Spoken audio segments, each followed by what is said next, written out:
Bueno, eh, nuevamente buenas noches con todos ustedes en sus hogares, en la parte donde se encuentran, en sus trabajos, eh, en la universidad, algunos están en la universidad.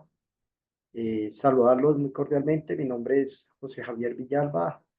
Soy el encargado de coordinar toda la estrategia Saber Pro para toda la Universidad de Nariño. Desde hace un año iniciamos este proyecto con muy buenos resultados para las personas que presentaron la prueba eh, el año pasado.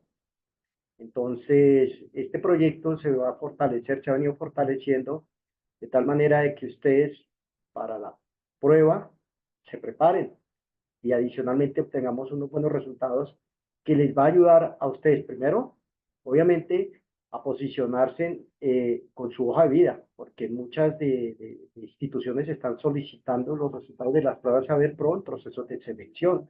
Entonces tienen que hacer una buena prueba, luego tienen que prepararse. Y de igual manera, ustedes saben que estamos en una universidad acreditada, donde los estándares y los niveles de calidad tienen que ser altos y por lo tanto, esto es una estrategia gratuita por parte de la universidad para los estudiantes y voluntaria para que ustedes aprovechen y vean de qué trata la prueba en todo lo que es las competencias genéricas. Saludo especialmente a todos los de la Facultad de Ciencias de la Salud, que creo que puede haber alguien de aquí de la Facultad de Ciencias de la Salud. Si está alguien, por favor, levanta la mano.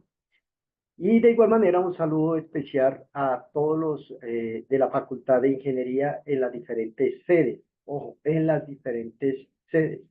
Entonces, tenemos, ya alguien levantó la mano por ahí, pero sabemos que en la Facultad de Ingeniería tenemos varios asistentes en los programas de Ingeniería de Sistemas, Civil y el programa de Ingeniería Electrónica. Y tenemos la sede de Tumaco, de Ipiales, y la sede de Túquerres y la sede de Paz. Veo aquí a alguien de las sedes de Ipiales, les agradezco que estén aquí. Veo algunos también de la sede de Pasto, qué bueno que estén aquí. Y quiere decir que sí están interesados en la estrategia, sí están interesados y se han venido participando de esta estrategia. Hoy nos corresponde el módulo de competencias ciudadanas y prácticamente la otra semana terminamos ya todo este ciclo de capacitación. Ya las capacitaciones terminan, mañana tenemos capacitaciones y el otro, hasta mañana terminan las capacitaciones. Viernes y sábado tenemos capacitaciones en los módulos, los diferentes módulos de acuerdo al cronograma que se les envía. Esta noche o mañana se les va a enviar el otro enlace para las clases del día de mañana que va a ser de 2 a 6 de la tarde.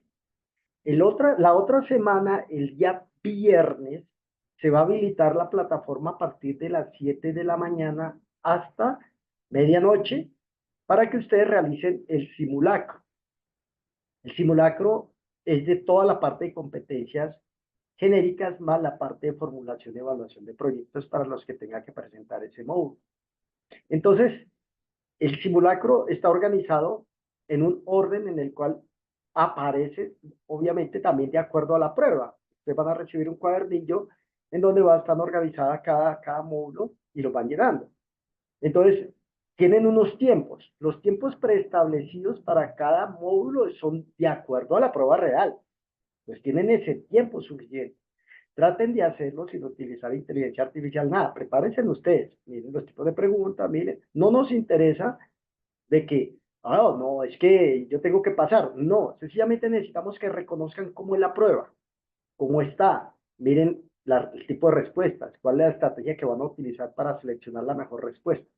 Entonces, lo que necesitamos es que ustedes se preparen para la prueba. Y de eso se trata el proyecto. Se llama Fortalecimiento en las competencias genéricas para saber Pro TIT para el año 2026. Estaba programada la prueba para hacerla en la semana de septiembre. Esta semana salió una circular del ministerio del IFES en donde la prueba se va a postergar.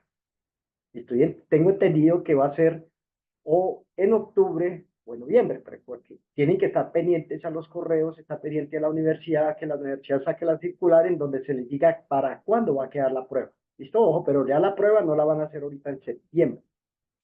Eso les da tiempo para que ustedes revisen el material y todo. Entonces, vuelvo y repito, van a tener capacitación hoy y van a tener capacitación el día de mañana en la tarde. Ahí ya terminamos todas las capacitaciones. Bueno, el día viernes de la otra semana van a tener el simulacro, todo el día hasta medianoche. Pueden hacer, pueden ir, conectarse, ¿listo? Ojo, los tiempos de cada módulo, ¿listo? Están de acuerdo a la prueba.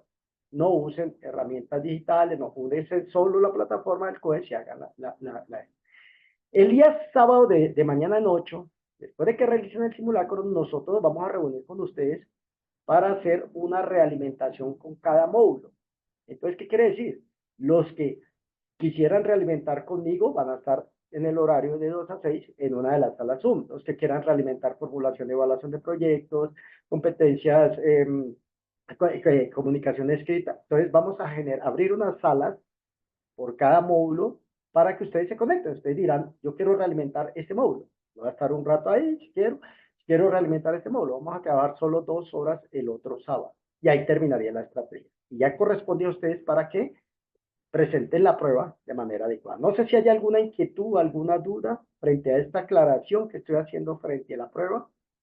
Estamos 27 personas en la sala. No sé si hay alguna, si alguien tiene alguna inquietud, por favor, al chat, o por favor levanta la mano, o por favor activa el micrófono. Vuelvo y repito, capacitación hoy, capacitación mañana a la tarde, el otro viernes, o sea, de hoy en 8, simulacro todo el día, y el día sábado de la otra semana, o sea, mañana en 8, la realimentación de 2 a 4, 2 horitas de realimentación por módulo. O sea, usted escoge qué módulo fue el que le dio más dificultad, qué módulo fue el que tiene más inquietud sobre el tipo de pregunta, y vais, entra a esa sala, nosotros les damos a ustedes el link de todas las salas para que usted vea a dónde se va a comunicar. ¿Listo, muchachos? Creo que no es nada más, entonces, ¿ya ni vas a preguntar algo?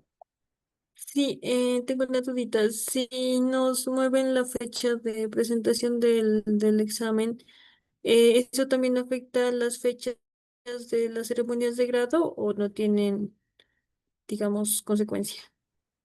A ver, sí tiene consecuencias porque resulta que para poder graduarse, ustedes deben de haber presentado la prueba. Es una obligatoriedad por parte del ministerio.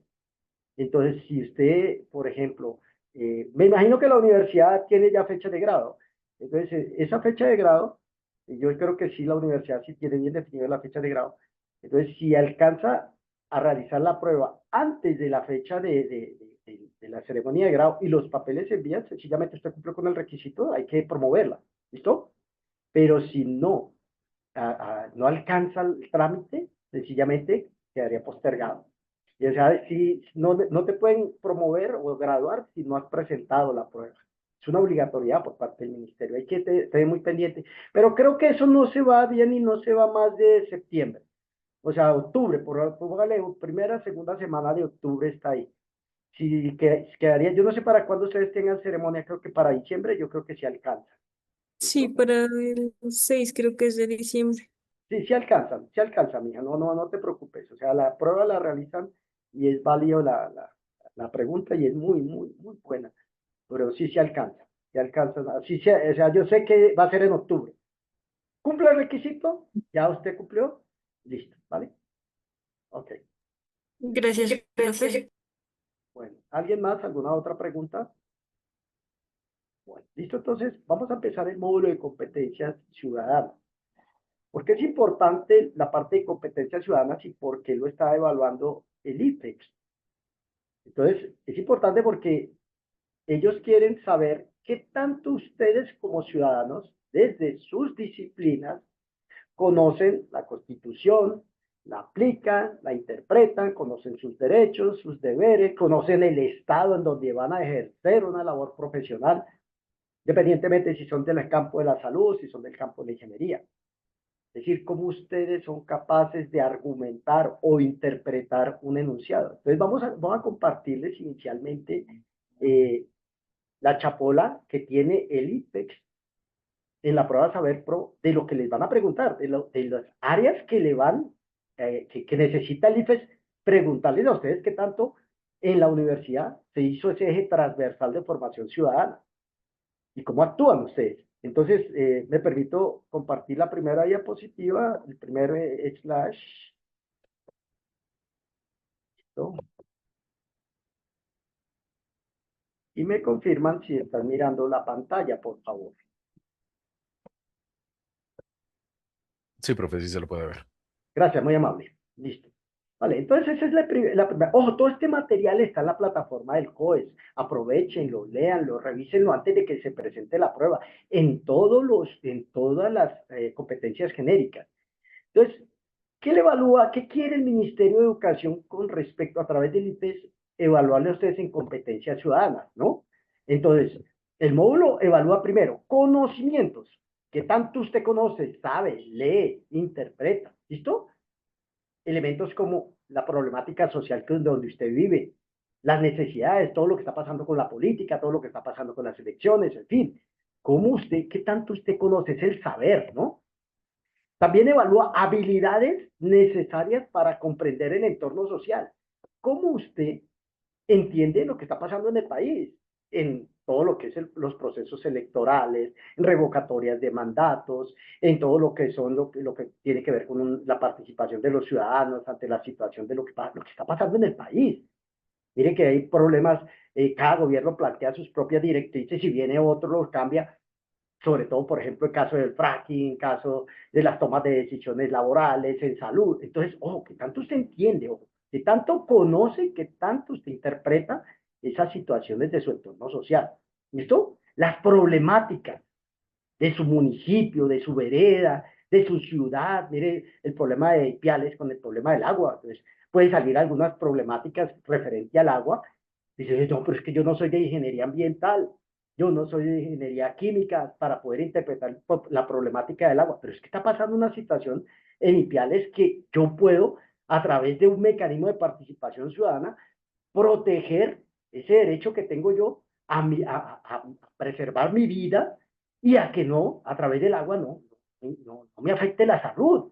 Entonces, yo tengo que interpretar eso a la luz de la Constitución. Entonces, ¿qué tanto usted conoce, qué tanto interpreta, qué tanto analiza las problemáticas de su entorno social? Las analiza desde esos conocimientos y habilidades que posibilitan el ejercicio de usted como ciudadano y la participación activa en la comunidad. Miren, muchos de ustedes, yo conozco personas que forman parte de las juntas de acción comunal, forman parte de las comisiones de derechos humanos, forman parte de no sé qué. Hombre, eso es bacano porque está trabajando y está mirando qué es lo que pasa en la ciudadanía, ¿no?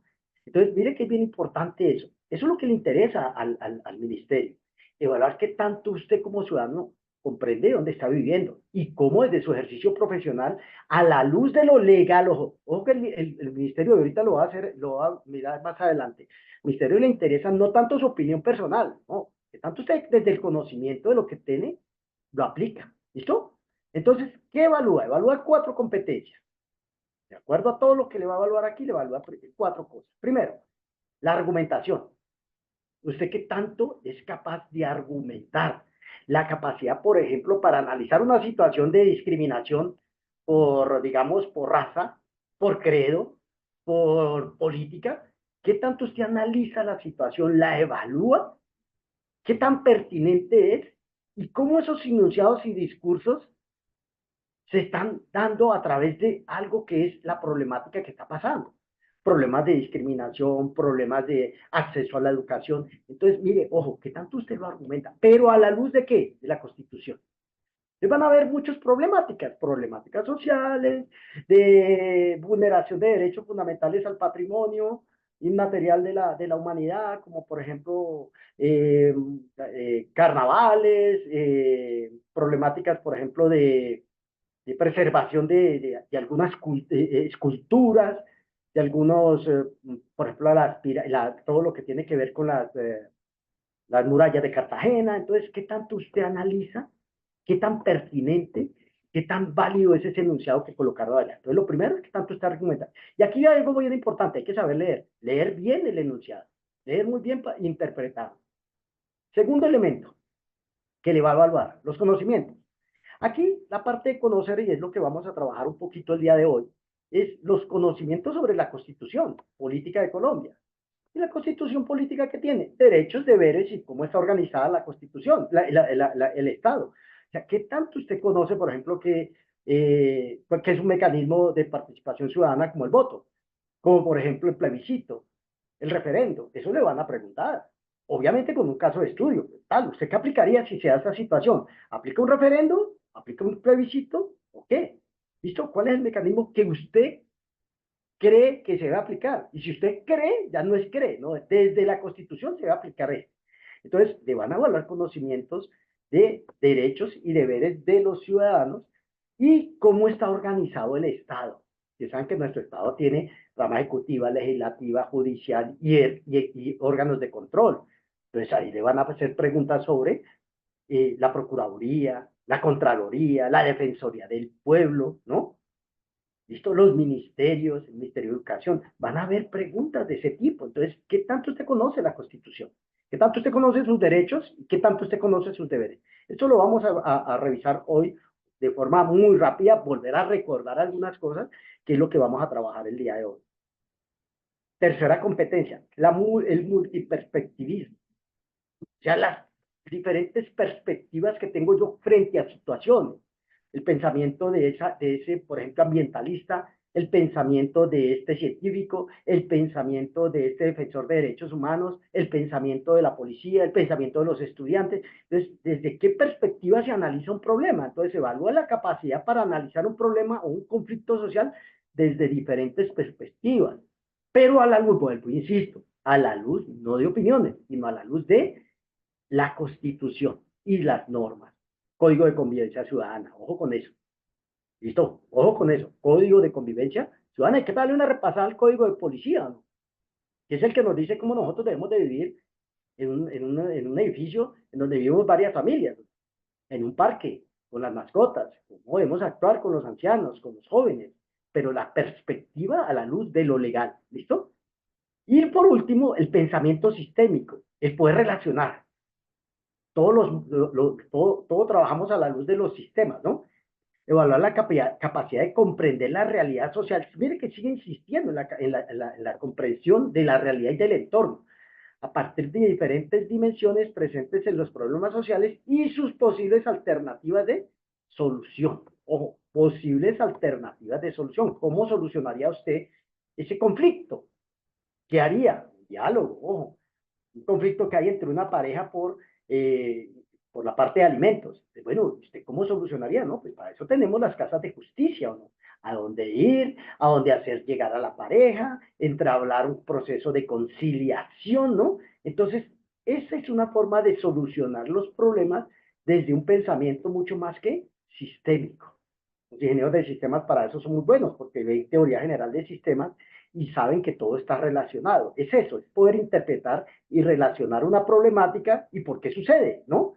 No, es que sucede porque no hay presupuesto. La universidad pública está corta de presupuesto, por lo tanto los laboratorios tienen esto. Entonces, a la luz de eso, ¿qué se está violando? Un derecho fundamental a la educación, un derecho al acceso a la educación, un derecho fundamental a qué. ¿Listo? Ojo con eso. Entonces también tiene que ver con esos 4 elementos, competencias que evalúa el ministerio. Pero mire esta última parte que insisto que es esta parte. En las competencias evaluadas en este módulo no se tendrán en cuenta ni se tienen en cuenta actitudes, opiniones, valores o creencias de los estudiantes. Yo creo que esto es así. No, no es lo que usted crea, es lo que la Constitución dice y lo que usted debe interiorizar, ¿no? No su opinión personal, es la opinión desde lo legal. Ojo con eso. Así como tampoco reflexiones morales, ¿no? Es que desde lo moral yo creo que el aborto no puede irse, ¿no? Pero desde lo legal, ¿sí me entiende? Desde lo legal, ¿qué es? Ojo, el derecho a la vida, ¿no? ¿Listo? Entonces, así como tampoco reflexiones de tipo moral, o aquellos que considere correcto o incorrecto. Yo creo que eso es incorrecto, yo creo que eso es correcto. No, no son apreciaciones. Es lo que la Constitución y las normas nos dan. Si se dan cuenta lo que nos pide el ministerio, que ustedes conozcan y apliquen su forma de convivir en una sociedad. Eso es lo que busca el ministerio, ver la parte de convivencia. ¿Sí está claro o no? Entonces, eso es lo que les van a evaluar. Y para eso, pues, ¿qué va a hacer el ministerio? Les va a decir, va a hacer unas preguntas, un contexto, pone un estudio de caso y empieza a sacarle jugo a eso. Voy a colocarles en el chat, el link de asistencia, por favor. lo toman y van diligenciando esa asistencia, porque muchos programas nos están pidiendo la asistencia para darles bonos. Les están dando bonos a aquellos estudiantes que han participado en la estrategia. ¿Listo? Entonces, por eso nosotros llevamos control de asistencia. Es bien importante eso, ¿vale? Bien, ahora ustedes pueden negociar también con sus profesores. Vea, profe, yo participé de esta estrategia, participé en todos los módulos. Por favor, yo creo que es justo que usted nos dé algunas décimas en la primera evaluación o como una parte del trabajo, un trabajo ahí, haga el negocio.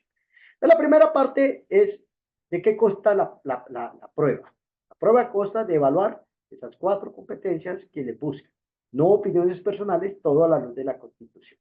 Entonces, ¿qué nos busca el Estado? El Estado nos busca, el Ministerio nos busca que nosotros conozcamos en dónde estamos viviendo. Entonces, para eso tenemos que conocer el primer tema, que es el Estado. ¿Cómo está compuesto el Estado? ¿Listo? ¿Cuáles son los elementos del Estado? ¿Qué es lo que me regula el Estado? Que es la Constitución, que es la que permite que nosotros convivamos. Y qué derechos, deberes tenemos y cómo nosotros participamos políticamente de eso. Eso es lo que vamos a ver a nivel de algunos temas que vamos a recordar. ¿Hasta aquí alguna pregunta? ¿Sí está claro? Listo. Entonces, si no hay ninguna inquietud, si tienen alguna inquietud, la escriben al chat, ¿listo?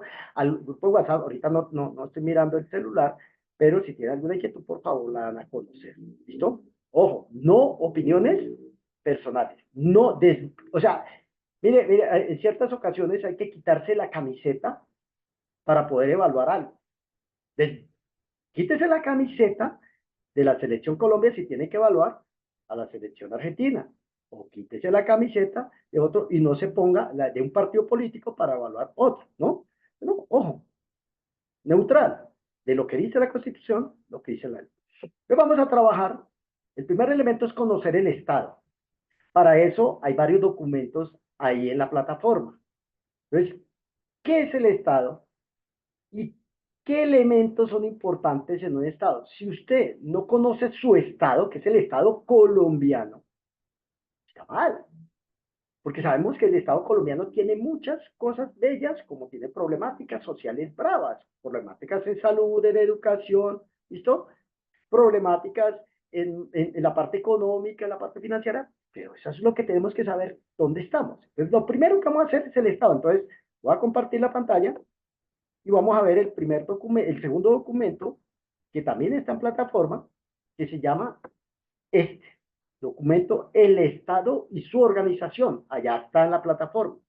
Un PDF que es del Departamento Nacional de Planeación y tiene una tabla de contenido. Por favor, antes de la prueba, péguenle una repasada a esto que no ha cambiado mucho, ¿no? Es muy interesante este documento. ¿Qué tiene? Vemos el contenido. Digamos que en términos generales podría ser muy extenso, muy amplio, pero realmente es muy sustancioso y muy bueno. Dice, ¿qué es Colombia? Primero, por allá en uno dice, ¿cómo está organizado Colombia? ¿Qué es el Estado colombiano? Habla del territorio, habla de la soberanía, del gobierno colombiano, ¿listo? Hace una diferencia entre Estado y nación, cuáles son las funciones de un Estado, ¿listo? Responsabilidades económicas, en fin, poco no de cosas ahí, pero aquí lo que me interesa mucho es saber que por lo menos tenemos un Estado, ¿vale? Y es el Estado colombiano, que es democrático, democrático. Después hablamos un poquito sobre eso, ¿listo? ¿Y cuál es su estructura? ¿Cómo está estructurado el Estado colombiano? Nosotros sabemos que tenemos unas ramas del poder público, entonces aquí las explican a detalle, léanlas antes. ¿Qué hace la rama legislativa? ¿A qué se dedica? ¿Qué hace la rama ejecutiva? ¿Qué hace la rama judicial? Yo voy a explicar un poquito, cuando lleguemos al tema volvemos a repasar eso. ¿Qué hace la rama ejecutiva? ¿Quiénes lo conforman? Presidente, el vicepresidente, en fin. La rama judicial, ¿quiénes? ¿Qué hace la fiscalía, por ejemplo? Mire, la Corte Suprema de Justicia, que ahora está tan nombrada porque es el máximo ente de justicia de Colombia. ¿Listo? Ah, no, es que lo que diga la Corte Suprema de Justicia, que si ese tiene que ir a un magistrado, mandarlo a la cárcel, lo puede mandar a la cárcel. Puede investigar al presidente, puede investigar la Corte Suprema de Justicia a través de unas salas en donde tiene que darle rienda suelta a lo que están administrando. Entonces, la fiscalía, todas estas entidades que forman el Estado, tenemos que revisarlas, hombre, muchachos. Vea, Y por último, los órganos de control, todo lo que es la Procuraduría, la Defensoría del Pueblo, ¿listo? La Contraloría y la Auditoría General de la Nación, que no está aquí, pero hay que colocarlo, ¿listo? Entonces, mire, este documento es bien interesante que ustedes lo vean, ¿vale? Esto de los territorios, pues ya nosotros sabemos que tenemos departamentos, municipios, corregimientos en algunas partes, que tenemos juntas de acción comunal, bueno, sí, pero ya ustedes, eso es el oficio de ustedes dentro de un estado, ¿no? Bien. Entonces ahí hay una introducción, hay una parte bien bacana, pero nosotros vamos a concentrar aquí, en esto. ¿Qué es el Estado? ¿Sí? ¿Y cómo está organizado el Estado? Entonces, primero miremos el concepto de Estado, antes de revisar esa primera parte de allá. Mire, en esta definición, para que haya un Estado colombiano, tiene que haber tres elementos importantes. Primero, debe haber un territorio. Entonces, ¿el territorio qué es? Territorio colombiano, un territorio que es muy variado, climas diferentes, tenemos mar, tenemos río, tenemos biodiversidad, tenemos unas riquezas naturales que a veces a través de que los vende el gobierno, o los gobiernos van y se los dan a otras multinacionales para que las exploten. ¿Qué quieren hacer? Para que un territorio muy lindo, pero que a veces el mismo pueblo está acabando con ese territorio. Un territorio muy variado, muy bacano. Tenemos un territorio que hay que conocerlo, como es el territorio nariñense, como es el territorio chocuano, ahorita que hubo el terremoto, ¿no? Como es el territorio del valle. ¿Listo? Tenemos que conocer nuestro territorio. Muy lindo, de por sí mucho, que tenemos petróleo, que tenemos oro, que tenemos café, ¿no? Que tenemos, hay que conocer el territorio del espacio físico. Entonces, primer elemento del Estado, el territorio. Si no hay territorio, no hay Estado. ¿Dónde? ¿En el metaverso? No. Entonces, no. Segundo elemento del Estado, el pueblo. O sea, en un territorio vive el pueblo. Entonces, nosotros, pueblo nariñense, vivimos en un territorio que está al suroccidente del país y que tenemos límites con el Ecuador y que nos colinda el Putumayo y que por el norte estamos con el Cauca y que por el lado tenemos al mar Pacífico, el Océano Pacífico. O sea, nosotros, este pueblo nariñense, vive en este territorio, pero el pueblo tiene, las comunidades son pluridiversas, piensan diferente, no es lo mismo un costeño que un pastuso, no es lo mismo un rolo que un paisa, ¿no? Tenemos un pueblo pluridiverso, con diferentes ideologías, con diferentes pensamientos, comidas, música, tradiciones, es un pueblo muy variado, ¿no? ¿Ya? Muy variado. Y que ese pueblo tiene que, derechos sí, deberes en este territorio. Pero ese pueblo, el segundo elemento del Estado es el pueblo. ¿Listo? Las comunidades, todo lo que no. Y el pueblo es el que decide en un territorio. Entonces, pero el pueblo, este pueblo que vive en este territorio necesita a alguien que lo administre, que le ayude, si no, ¿cómo? Organizar el pueblo en ese territorio se llama el poder. Entonces, el tercer elemento del Estado es el poder. El poder lo delegan en quién es el que va a gobernar. Entonces el poder en un Estado lo tiene que el pueblo, pero el pueblo delega a alguien, o sea, le dice a alguien, vea, gobiérneme esto, administreme ese pueblo en este territorio. Yo imagínense, esto sería una locura. 45 millones de habitantes, todos desorganizados, no, necesitamos a alguien que nos administre. Entonces nosotros le delegamos a través de mecanismos de participación ciudadana el poder a alguien para que él nos gobierne. ¿Quién? El presidente, a través del voto. Entonces, ¿qué es un Estado? Es el poder que se ejerce sobre un pueblo en un territorio. Ahí queda la definición. Entonces, ojo con eso, tenemos que saber quién nos gobierna y cómo elegimos allá. ¿Listo? Entonces, en un Estado hay algo bien importante que es una soberanía. La soberanía es que ninguno de afuera, externos, puede involucrarse en las decisiones que toma el pueblo.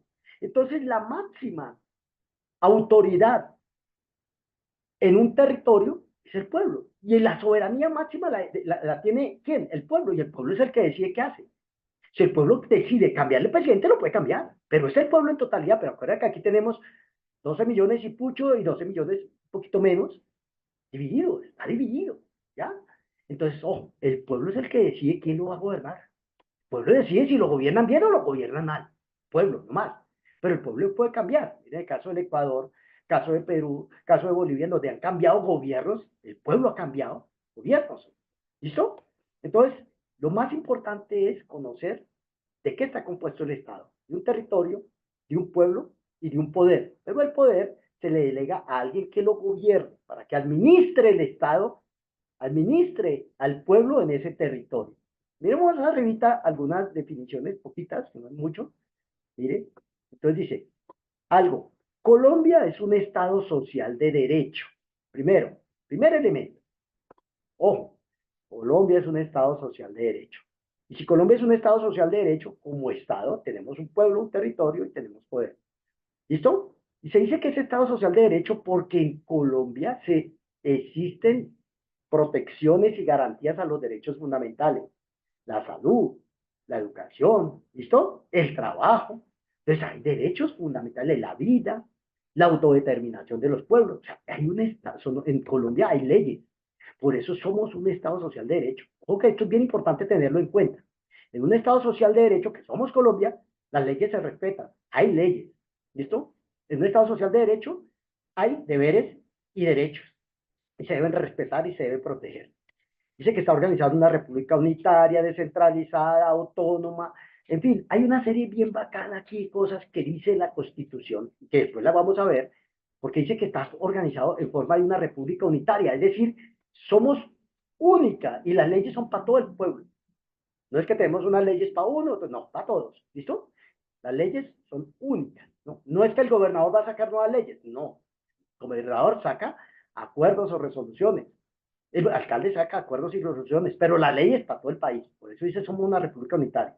Descentralizada es porque obviamente lo que estoy diciendo, hay decisiones que las toma, administra el territorio, el gobernador, o el alcalde, o el gobernador indígena, ¿no? Con autonomía, por eso hay autonomía de sus entidades territoriales. Pero aquí hay una palabra clave en un Estado social de derecho, es democrático. Ahorita hablamos eso. Demos pueblo, kratos, poder. ¿El poder es de quién? Del pueblo. En una democracia se respetan los derechos humanos. En una democracia hay libertad de expresión. En una democracia no se censura la prensa. En una democracia no hay desaparecidos, ¿listo? Por pensamientos, ¿listo? Diferentes. En una democracia se respeta la libertad de culto, la libertad de participación, ¿listo? Entonces, ojo que eso es un Estado social de derecho. En un Estado social de derecho, la ciudadanía o el pueblo participa. ¿Cómo participa? A través de asambleas, a través de juntas de acción comunal, a través de un plebiscito, a través de un referéndum. Él participa. Somos un Estado pluralista y se funda en algo que es el respeto en la dignidad humana, el respeto por la persona, el respeto por la persona. En un Estado social de derecho hay respeto al trabajo. En un Estado social de derecho, la solidaridad de las personas es una de las cosas importantes. Mire, la tragedia. Y es un deber de usted ser solidario. La Constitución le dice, su deber es apoyar en esto que pasó de la tragedia. ¿Listo? Y prima el interés general sobre el interés particular. Entonces, lo primero que hay que conocer es qué es un Estado, y eso es lo que habla este primer documento, que quiero que le peguen una leidita ya. ¿Listo? El territorio, ahí le dice qué es el territorio, cómo está compuesto, entonces el primer elemento del Estado, el territorio, por lo menos conozcan que nosotros tenemos un mar territorial, una zona contigua, por caso de los raizales y la problemática que se ha venido dando con Nicaragua, ¿no? Por territorio, por mar territorial, en donde los raizales a veces no pueden ni salir a pescar porque los bombardean los gringos porque dicen que llevan droga. Entonces, pilas con eso. Somos un Estado social de derecho en donde se debe respetar las zonas territoriales, donde no puede haber, porque sería una violación a la soberanía, ¿no? Del pueblo. Tiene que haber un espacio electromagnético, un espacio aéreo, tiene que haber un suelo, un subsuelo. Todo lo que esté debajo del suelo es propiedad del Estado, por eso el oro que se consigue eso es propiedad del Estado. ¿Listo? Hay una plataforma continental. Conozcan ese territorio. Muchos de ustedes a veces desconocen. Ahí está en el documento, ¿no? Ahí está en el documento. ¿Listo? Plataforma. La soberanía radica ¿en qué? En el pueblo, ¿vale? Conozcan el concepto de soberanía y conozcan todo lo que tiene que ver con el gobierno. ¿Quién es el que gobierna? Nosotros decimos el poder lo delegamos en nuestros gobernantes, ¿listo? Y son los que van a trabajar en esta parte. Esa es la primera parte que tienen que conocer. Voy a compartirles, esta presentación está también aquí, en este documento que está en la plataforma, ojo, está en la plataforma para que ustedes lo miren y lo interioricen. Entonces, hablemos un poquito de esto que nos presenta el módulo de Constitución y Democracia, el módulo de Participación Ciudadana, el módulo de Competencia Ciudadana. ¿Listo? Vale, les voy a esperar que esto arranque para poderlo presentar. ¿Listo? ¿Alguna pregunta hasta ahí? ¿Una inquietud? Hasta ahora estamos haciendo un preámbulo. Vamos a hacer un preámbulo, después vamos a hacer un receso, ¿no? Vamos a hacer un receso también para que ustedes se tomen un tinto, tomen agüita y volvemos. ¿Listo? Entonces, voy a hablar de esta primera parte que es de Constitución y Democracia. El Estado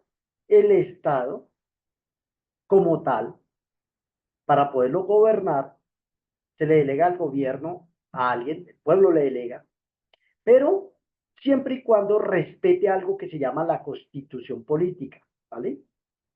Entonces, hablaba de algo bien interesante cuando decía que Colombia es un Estado social de derecho. Como Colombia es un Estado social de derecho, hay leyes, hay normas, hay respeto por los derechos humanos, la soberanía, todo lo que implica el ser un Estado social de derecho. Pero una palabra clave que vaya es somos un país democrático. Entonces, Colombia es un Estado social de derecho en donde el sistema de gobierno reside en donde el poder lo tiene el pueblo, ciudadanos. Y lo pueden ejercer de varias formas. Pues, por ejemplo, si nosotros elegimos a alguien que nos represente, esto se llama democracia representativa. Entonces, nosotros elegimos alcaldes. Señor alcalde, Nicolás Toro, usted nos representa. Nosotros lo elegimos, usted nos representa. Se lleva las ideas allá al gobierno central, nos dice que tenemos problemas de salud, tenemos problemas de conectividad. Señor, usted los elegimos. ¿A quién más nos representa? Los gobernadores. ¿Quién más nos representa? El Congreso. Entonces, ojo, en una democracia, el pueblo elige quién lo puede representar. Nosotros elegimos ya presidente. Bien o mal, pero elegimos presidente. Entonces, por eso se llama democracia representativa. ¿Listo? Que se elige por voto libre y soberano. ¿Listo? Entonces, miremos algunos conceptos claves de la democracia. En una democracia hay una soberanía ¿de quién? Del pueblo. El pueblo es el que toma las decisiones. ¿Listo? El pueblo es el que decide. En una democracia hay un Estado social de derecho, es decir, hay leyes, lo que decía ustedes ahí, ¿no? Hay leyes, se deben proteger los derechos individuales, los derechos de las personas, se deben de proteger. En una democracia hay pluralismo político, o sea, se respeta que usted sea de izquierda, de derecha, ¿listo? Que usted sea de una participación de centro, o sea, se respeta, porque si no seríamos una dictadura. En una democracia hay pluralismo. En una democracia, la ley es para todos, ¿no? Todos tenemos los mismos derechos y todos tenemos las mismas deberes. Y en una democracia debe haber participación ciudadana. Los ciudadanos participan. Alguien está escribiendo en el chat. Vamos a ver qué hay. En la teoría todo suena tan bonito. Claro, Madeline. Es que en la teoría, vea, si esto fuese, Madeline, estamos totalmente de acuerdo. Ya, si esto fuese que se cumpliera como dice el texto, pues seríamos Suiza. O sea, no necesito irme a Suiza a vivir, porque sería así. O sea, que en Colombia se respete el derecho a la vida, que en Colombia se respete el derecho al trabajo, que en Colombia no haya discriminación, ¿no? ¿Listo? Si eso fuese Madeline, o sea, esto es lo que dice el texto. Es deber de los gobernantes hacer que eso se cumpla, pero lamentablemente no hay presupuestos, hay desaparición forzada, hay intereses particulares de los privados, lamentablemente hay muchas cosas. Estamos totalmente de acuerdo. Eso es lo que es como el deber ser, el que querer ser. Nosotros queremos ser así, pero lamentablemente hay muchas cosas que no son así. Hay cosas que sí son, pero hay otras cosas que no son. ¿Listo? Por ejemplo, nosotros participamos como ciudadanos. El voto, nadie nos dice que no. Es así. Pero mire que ahí viene un cuento bien interesante y a la raíz de lo que tú dices, ¿no? A tu opinión. Dice, participamos, pero mucha gente le compran el voto por 100.000 pesos, por 50.000 pesos, vende la conciencia. ¿Listo? En una democracia, la soberanía es del pueblo. Obviamente nosotros definimos y está por encima de todo. Y eso es clave y es bueno. Y sí es cierto. Porque cuando hubo el estallido social, los jóvenes fueron los que tomaron la decisión de no dejar que se aprobara ese plan de desarrollo donde Carrasquilla me quería meternos, bajarle el presupuesto a la educación. Entonces sí, el pueblo sí decide. Entonces, mire, hay cosas que sí se cumplen, hay otras cosas que no. Entonces, lo importante es que sí estamos en una democracia. Ojo con eso. Si estamos en una democracia, y es bien importante tener en cuenta ese concepto de democracia. ¿Listo? Se deben proteger los derechos humanos, ¿vale? ¿Listo? Vale. Vamos, esperemos que pase a la siguiente diapositiva. No sé si tengan algún comentario más.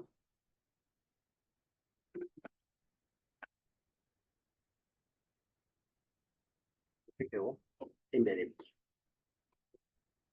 Listo. Ahí está. Volvámonos un poquito. Entonces, en Colombia hay varios tipos de democracia. Ojo que aquí esto es bien importante tenerlo en cuenta para, en caso de que se presente alguna pregunta, sobre todo en temas de democracia directa. Nosotros tenemos democracia directa. ¿Cuál es la democracia directa? Aquella donde no hay intermediarios. Ya yo no necesito que usted me represente, porque todos vamos a tomar la decisión. Cuando se reúnen los indígenas en esos polideportivos y dicen, tenemos este problema de salud, de educación, entre todos se reúnen, todos toman las decisiones, obviamente, digamos que en ese tipo de cabildos que se hacen. Ellos se reúnen, toman las decisiones, los concejales, el alcalde que de pronto participe de esos cabildos, ya eso se solucionan los problemas. Entonces, eso se llama democracia, ¿qué? Directa. Suiza es una democracia directa, ellos lo hacen a través de referendos. Se reúne el pueblo, tal, tal. Vieran unas fotos que hay de Suiza en donde ellos se reúnen, porque es un pueblo pequeño. Entonces, sin Colombia la democracia directa, sin tener un intermediario, sí hay. Pero ¿de quién son? De los indígenas. ¿Listo? De la población indígena es la que tiene esa democracia. Es un tipo de, vean, ellos votan las leyes, ellos eligen políticas públicas sin intermediarios. Ojo que sí la hay. Pero también somos una democracia representativa. Ya le dije que el pueblo elige quién lo va a gobernar.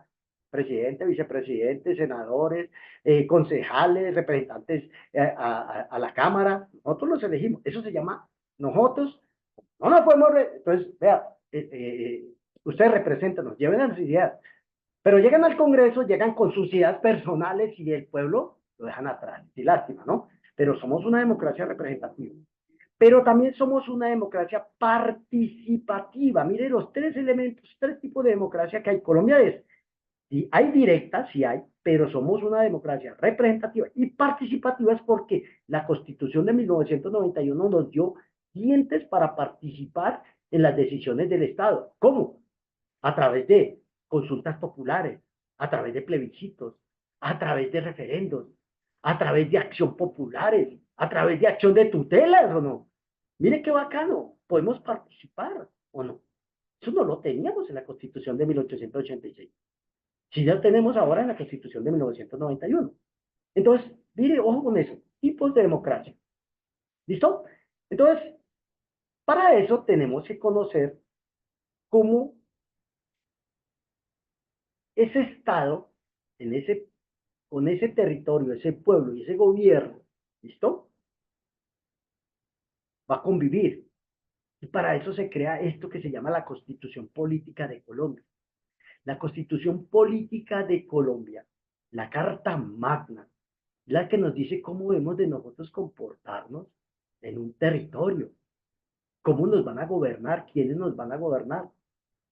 Es bien importante conocer esa parte de la Constitución Política de Colombia. ¿Y qué tiene la Constitución? Voy a hacer estas tres separaciones y voy a arrancar por esta parte.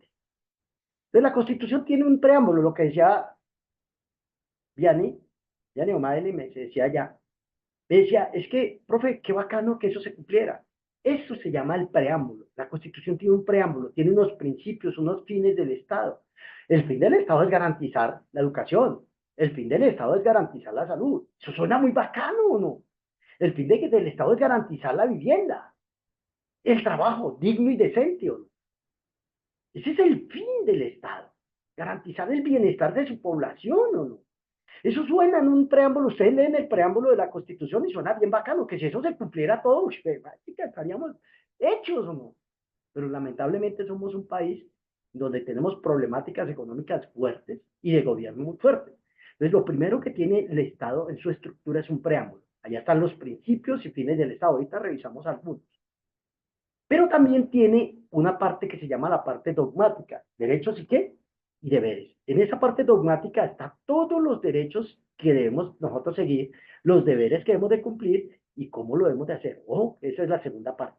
Y la tercera parte, sí, la parte dogmática, orgánica, que es cómo está organizado el Estado. Ah, no, que tenemos la rama judicial, todo lo que veíamos en ese documento está aquí en la Constitución. ¿Qué hace la rama legislativa? ¿Qué hace los ministros? ¿Qué hace el procurador? ¿Qué hace el revisor fiscal? ¿Qué hace el contralor? ¿Qué hace? ¿Sí? Aquí está todo. ¿Listo? O sea, la parte operativa. La parte orgánica es la parte operativa. ¿Cómo debe operar el Estado? Pero ¿de dónde viene todo esto? Quiero ubicarme. ¿De dónde vienen las constituciones políticas? Las constituciones políticas vienen a raíz de lo que pasó en Francia en el siglo XVIII. En 1789 había un rey que era Luis XIV. Luis XIV decía algo bien bacano, decía, el Estado soy yo. Imagínense, el Estado soy yo. O sea, que él administraba el territorio, dirigía al pueblo, ¿listo? Y era el que hacía todo, ¿o no? Tenía el poder. El Estado soy yo, él es el que tomaba las decisiones. Entonces empezó en Francia a poner impuestos, a querer esclavizar, a pagar poco, a tener problemas de la salud, en fin. Tenía el pueblo tan esclavizado que cuando eso sucede en un territorio o en ¿el pueblo qué hace? Se subleva. El pueblo se sublevó en Francia en el siglo XVIII, en 1789, y salió la Revolución Francesa. Entonces los franceses se berracaron. Y entonces ahí llegó y salió un documento bien bacano que se llamó la Carta de los Derechos del Hombre y del Ciudadano. Y ahí apareció un libro bien bacano que es de Jean-Jacques Rousseau, que era el contrato social. Entonces, ¿qué pasó en eso? Que las Naciones Unidas, la ONU, adoptó los derechos del hombre y del ciudadano para que todos los países adscritos a la ONU crearan en sus constituciones políticas y asumieran todos esos derechos de hombre y del ciudadano. Entonces, las constituciones políticas nacen como una forma de garantizar los derechos fundamentales de todos los ciudadanos o del pueblo en un territorio. O con eso. Entonces, nació fue de Francia. Francia nos dio ejemplo. Y por eso es, nosotros nuestra constitución política, ¿qué tiene? Derechos y deberes. Mire, aquí están. Pero entonces vamos a ver qué derechos tenía la ONU en esa época. Entonces, hasta ahí, lo más importante, vuelvo y repito, es saber que somos un pueblo, que tenemos un territorio y que tenemos un gobierno y que tenemos una carta magna que es una constitución política, que la constitución política tiene un preámbulo donde están los principios y que tiene unos derechos y deberes y que tiene una forma de organización. Vamos a centrarnos en lo que decía la ONU frente a derechos y deberes y los clasifican en tres formas: derechos de primera, derechos de segunda y derechos de tercera. ¿Listo? Después revisarán ustedes un poquito y me van a decir los derechos de cuarta generación. Entonces, ubiquémonos hasta aquí. ¿Está claro? Entonces, ¿alguna opinión? ¿Alguna inquietud? ¿Algún comentario? ¿Listo? Bueno, Entonces, ojo con la soberanía, la preguntan mucho. Por ejemplo, lo que pasó ahorita es un caso de estudio muy fuerte, lo que pasó con los israelitas. Están violando una soberanía. Para que ellos pudieran ingresar a un país, a este estado, en este territorio, tenían que haber pedido permiso al Congreso. Sin embargo, entraron con una figura supuestamente de ayuda humanitaria, pero no ayudaron, entraron a tomarse fotos y no sé a qué vinieron. Eso se llama una violación a la soberanía. Y eso es soberano, porque el poder soberano es del pueblo. ¿Listo? Y en la Constitución dice que si necesitamos injerencias de otros países en nuestro territorio, tienen que pedir permiso, ¿quién? El Congreso. ¿Listo? Vamos a ver los derechos fundamentales de la ONU. Los derechos de primera, segunda y tercera generación. También hay un link en las páginas, si no ustedes me dicen, es muy fácil encontrarlas en las redes y lo encuentran también en la parte de los documentos de la plataforma. Listo, voy a compartir la pantalla.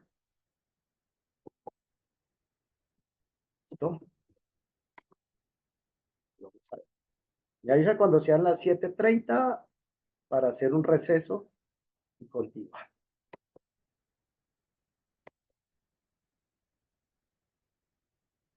Listo. Entonces vámonos a esta presentación. ¿Me confirman si están viendo la pantalla nuevamente?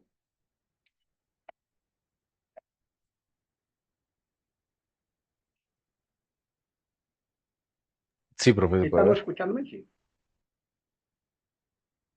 Vale, listo, gracias. Ya alguien en el chat me dijo que sí. Bueno, listo. Entonces,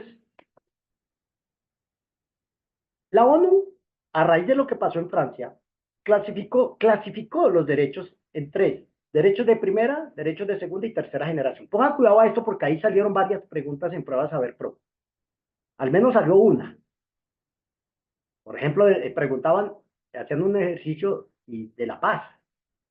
Decían, bueno, la paz, ¿a qué generación pertenece? Primera, segunda o tercera generación, o cuarta generación.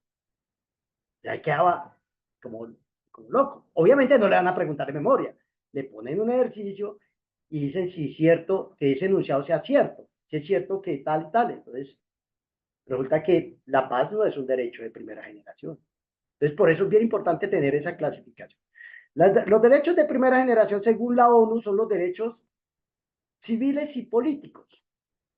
Son los derechos individuales, ojo, son los derechos míos, como persona. Yo tengo muchos derechos, aquí aparecen, son los que más deben preservar, obviamente los de los pueblos también, ¿no? Pero no son los que el Estado debe proteger y garantizar. Y aquí dice en el texto, el documento se llama Cuba Encuentro, se llama. Aquí está el link, Cuba Encuentro, así lo encuentran, ¿no? Coloquen derechos de primera generación, Cuba Encuentro, ahí está, ¿listo? Si lo quieren ahí. Y ahí está los derechos de primera generación. Pues miren lo que dice el documento. El Estado tiene el deber de abstenerse de interferir en el ejercicio pleno y goce de estos derechos por parte del ser humano. O sea, tiene que garantizarlo, no tiene que vulnerarlo. ¿Listo? Tiene que garantizar, es su deber que eso se cumpla. Dice la ONU, ¿no? Entonces, todo el mundo tiene que gozar de esos derechos. Entonces se llaman derechos de primera generación, los derechos civiles y políticos. Miremos algunos. Todos los seres humanos, todos tenemos los mismos derechos y libertades, todos, sin distinción de raza, sexo, color, idioma, posición social o económica. No, es que usted es de estrato 6 y ese sí tiene el derecho y usted no, porque es de estrato 1. No, todos tenemos los mismos derechos. Esto sin distinción de raza, sexo, posición social, nada de eso. Todos tenemos los mismos derechos. No que los ricos tienen más derechos sobre los pobres, no. ¿Visto que los blancos tienen más derechos sobre los indios, sobre los mulatos? No. ¿Sobre los negros? No. ¿Sobre la población raizal? No. Todos tenemos los mismos derechos, ¿no? Algo que dice la ONU y que en la Constitución Política de Colombia está, ¿no? También. Todo individuo tiene derecho a la vida, ojo. Primero, fundamental. Y la vida hay que preservársela y es deber del Estado garantizarla. La violan el derecho a la vida, claro, cuando te roban un celular, están vulnerando un derecho fundamental de primera generación o no. Te quitan la vida por llevar un celular. Entonces, y es deber del Estado a través de la policía, a través de las autoridades, velar porque eso no suceda, ¿o no? ¿Listo? Derecho a la vida, derecho a la libertad, libertad en todos sus sentidos, libertad de expresión, libertad de circulación, lo dice la Constitución, ¿no? Libertad de culto, libertad de escoger profesión o oficio, usted es libre de escoger si la profesión, si usted escogió ser médico, algo de la rama de la salud, si usted escogió ser ingeniero, usted es libre. ¿Listo? Solo que esas profesiones que implican un riesgo social tienen que controlar, tienen que tener tarjeta profesional. Y toda persona tiene derecho a la seguridad jurídica. Ojo con este concepto de la seguridad jurídica, de primera generación. Son los míos, ¿no? Entonces, los derechos de primera generación de seguridad jurídica es que es deber del Estado proteger mis bienes, proteger mis activos, protegerme a mí o no, mi integridad, mi honestidad, todo. Es deber del Estado protegerme. Y no coger y disfrazarme y ponerme un fusil y matarme y presentarme como un falso positivo. Es deber de las autoridades proteger mi vida. Esto es deber, porque es dentro de la Constitución dice que eso es seguridad jurídica. Darme seguridad para que yo viva. Y no ponerme un fusil y pasarme como un falso positivo. ¿Sí me entiende? O sea, mire cómo se violó la seguridad jurídica de muchas de las personas que hoy en día están muertas y que las víctimas a través de la JEP están escuchando a esos comparecientes decirles, sí, yo le quité la vida por una insignia y por un permiso, me daban permiso, es que me daban un permiso de 8 días, entonces me dijeron que pusiera víctimas en combate, entonces cogió un campesino, lo mató, le puso un fusil y víctima, sí, tiene 8 días, mire, le violó su seguridad jurídica. Él tenía, las fuerzas militares tenían que protegerlo, no matarlo. ¿Listo? Ojo con eso. Se puede violar la seguridad jurídica cuando suceden este tipo de casos, ¿no? Nadie estará sometido a esclavitud a servidumbre. Nadie. Eso sea, no. Mire que, por ejemplo, en el caso de Colombia, pues no tenemos mucha esclavitud, no tenemos servidumbre, pero en algunos países como Costa de Marfil, ahí hay servidumbre y hay esclavitud hacia las cacaoteras, ¿no? Esas productoras de cacao, ahí hay esclavitud. Sin embargo, la ONU habla de esto, esclavitud de los niños, ¿no? Ojo con eso. Nadie será sometido a torturas, ni a penas, ni a tratos crueles, inhumanos, degradantes, ni podrá ocasionarle daño físico, psicológico, moral. Esto sucedió mucho cuando el conflicto armado, en donde habían secuestrados. ¿Cómo? Está prohibido. ¿Listo? Nadie será molestado arbitrariamente en su vida privada, ojo. Nadie tiene por qué írsele una autoridad a metérsela a su casa. Sin embargo, el Código de Policía cambió algo ahí. Dice que si hay una sospecha, el policía puede entrar sin necesidad de una orden judicial a su vivienda. Pues claro, porque la ONU les dijo a los países que nadie será molestado en su vida arbitrariamente. ¿Listo? Se llama la privacidad, ¿no? Derecho a la privacidad, a la vida privada, ¿no? ¿Listo? Toda persona tiene derecho a circular libremente y a elegir su residencia. Sin embargo, o sea, podemos circular, pero en este territorio acuérdense que tenemos problemas de fronteras invisibles, tenemos problemas en donde no podemos ir a ciertas partes porque podemos ser objeto de secuestro, podemos ser, mire qué pasó hace 20 días en donde 3 ciudadanos estaban en el Cauca haciendo bicicleta, haciendo deporte y les quitaron la vida. ¿Sí? Solo circulando por un territorio. Toda persona tiene derecho a la nacionalidad. Mire, ojo con esta. En caso de persecución política, toda persona tiene derecho a buscar asilo y a disfrutar de él en cualquier país. ¿Qué es el asilo? Es poder yo refugiarme en otro país porque mi vida está siendo amenazada en el país donde estoy, por mi pensamiento político. Eso sucede mucho, ¿no, muchachos?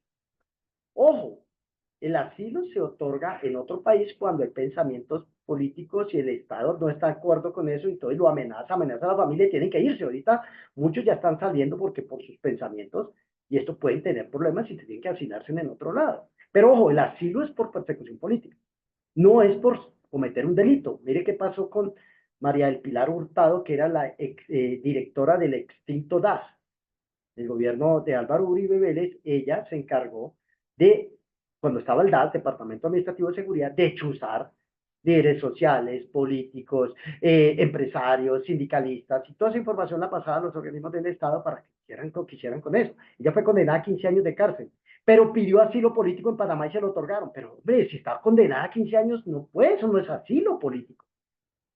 Por afinidad del gobierno, entonces el gobierno le permitieron a ella. Cuando el señor Martinelli, presidente de Panamá, fue investigado y sacado de su gobierno, la señora María del Pilar Hurtado tenía que regresar al país, está en una guarnición militar terminando su pena en Colombia.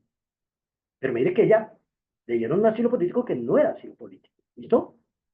Las mujeres y hombres son libres de escoger cuántos hijos tienen, derecho a la libertad de pensamiento, de religiones de primera generación, ¿no? Derecho a opinar, a la libre opinión, expresión de sus ideas, libertad de reunión y asociación, usted se puede asociar. Esos son los derechos de primera, ¿qué? Generación. Derecho, ¿vale? Según la ONU. ¿Alguna pregunta? Vamos con los derechos de segunda. Los derechos de segunda son los que me generan bienestar a mí, como persona, ¿vale? Entonces se llaman derechos económicos y sociales. Cuidado que hay que categorizarlos bien, hay que separarlos porque el ministerio le interesa que usted los sepa, cuáles son y dónde están ubicados, ¿no? Entonces estos derechos económicos, sociales y culturales son los que me proveen el bienestar de todas las personas. Por ejemplo, el acceso al trabajo, la educación. Entonces la educación, el derecho a la educación es un derecho de segunda, ¿qué? Generación. Derecho a la cultura, ¿sí? El derecho que tengo yo para poder acceder a la educación, a la salud también, ¿no? Son derechos de segunda generación. Miremos aquellos que nos dan garantías de bienestar ahí. Y uno de ellos, toda persona tiene derecho a seguridades sociales, a salud, a pensionarse, tiene derecho a la seguridad en el trabajo, ¿listo? Y a disfrutar de esos derechos. Toda persona tiene derecho al trabajo, y es deber del Estado promover el trabajo en ese Estado, en ese territorio. Todos tenemos derecho al trabajo, derecho de segunda generación, porque con el trabajo yo como, pero un trabajo digno y decente. Digno es el trabajo que por lo menos mi salario pueda compensar lo que yo gasto, lo mínimo, ¿no? Lo mínimo. Hoy en día, el gobierno anterior subió el 23% y ya las personas tienen por lo menos un salario mínimo vital, ¿o no? Con eso vive. ¿Listo? Eso es digno. Y decente es cuando el trabajo por lo menos me deja para ahorrar algo, poderme comprar un carrito, una mejor condición de vida, poder pasear o no. Entonces la idea es que nosotros tengamos un trabajo decente, que nos paguen bien salarios para poder vivir bien en un territorio, ¿no? Pues toda persona tiene derecho al trabajo y no se debe vulnerar el derecho al trabajo.